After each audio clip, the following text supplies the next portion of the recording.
તો કોંગ્રેસના નેતા ભગવાન બારડને વિધાનસભા સ્પીકર દ્વારા ગેરલાયક જાહેર કરવાના બાબતે ગુજરાત હાઈકોર્ટમાં રજૂઆત થઈ છે।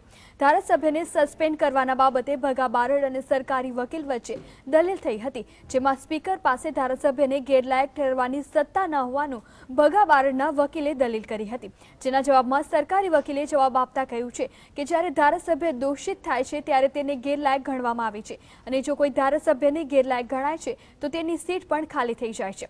પાર્લામેન્ટના નિયમ હેઠળ કોઈપણ ધારાસભ્યને ગેરલાયક ઠેરવવામાં આવતા હોવાની દલીલ સરકારી વકીલે મૂકી હતી।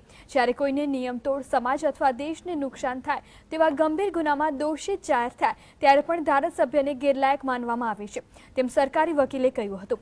ભગા બારડને દોષિત છે અને સજા પરનો સ્ટે પણ હટાવી લેવામાં આવ્યો છે, તેમ છતાં તેઓ ગેરલાયક જ ગણાય છે તેવી સરકારી વકીલે હાઈકોર્ટમાં રજૂઆત કરી।